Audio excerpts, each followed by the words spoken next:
Did you know Jeffrey Dahmer once worked at a chocolate factory while hiding bodies in his apartment? It sounds like something out of a horror movie, but it was chillingly real. By day, he was just another employee at the Ambrosia Chocolate Factory in Milwaukee, blending in with the hum of machines and the sweet scent of cocoa. But by night, he was living a nightmare that no one could have imagined. Yeah, the same hands packing your favorite treats were committing some of the most twisted crimes in American history. Imagine the contrast. One moment, carefully arranging chocolates in neat rows, the next, orchestrating unspeakable horrors just blocks away. It's a disturbing duality that makes Dahmer's story so haunting. On the outside, Dahmer looked like just another quiet guy living in Milwaukee. He blended into the city's rhythm, walking home from work as the sun set, never drawing attention to himself. He was the kind of neighbor you might nod to in the hallway, never suspecting a thing. He was polite to neighbors, showed up to work on time, and even chatted with the folks next door. People described him as quiet, maybe a little odd, but nothing that set off alarm bells. But behind closed doors, a nightmare unfolded. The walls of his apartment hid secrets that would later shock the world.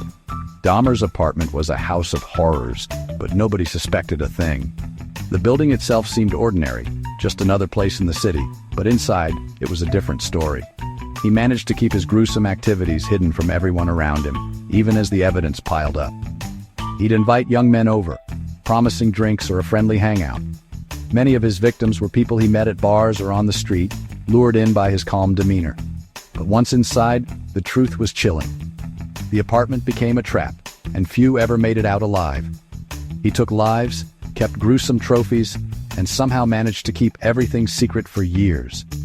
Dahmer meticulously hid evidence, locking away his darkest secrets in drawers and cabinets. Imagine this. One night, a neighbor complained about a weird smell coming from Dahmer's place. The odor was so strong, it seeped into the hallway, making people uneasy. He shrugged it off, blaming spoiled meat. He told neighbors he'd had a refrigerator mishap, and most people accepted the explanation, not wanting to pry. No one pushed further. In a busy city, people often mind their own business, and Dahmer counted on that. Even the police, after a disturbing encounter, left without searching his apartment. They were called once when a young man was found disoriented outside Dahmer's door, but Dahmer convinced them it was just a lover's quarrel. That's how convincing Dahmer's normal act was.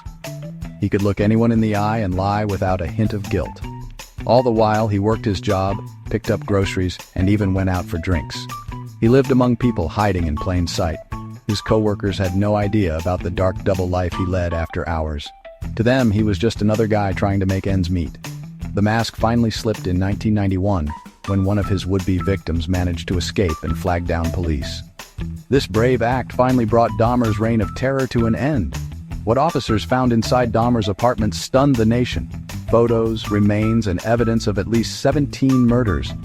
The details were so shocking, they made headlines around the world.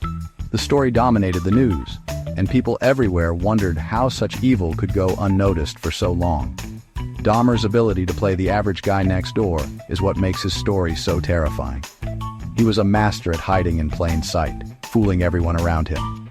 It's a reminder that sometimes evil wears the face of someone you'd never suspect. The most ordinary people can sometimes hide the darkest secrets. The story of Jeffrey Dahmer forces us to question how well we really know the people around us. It's a chilling lesson in the dangers of assumptions and the masks people wear. Thanks for joining me as I uncovered the shocking secret life of Jeffrey Dahmer. If you found this story as unsettling as I did, there are many more true crime tales waiting to be explored. If you want more true crime stories like this, don't forget to subscribe and hit that bell so you never miss an episode. Stay curious, stay safe, and remember, sometimes the scariest monsters are the ones who look just like us.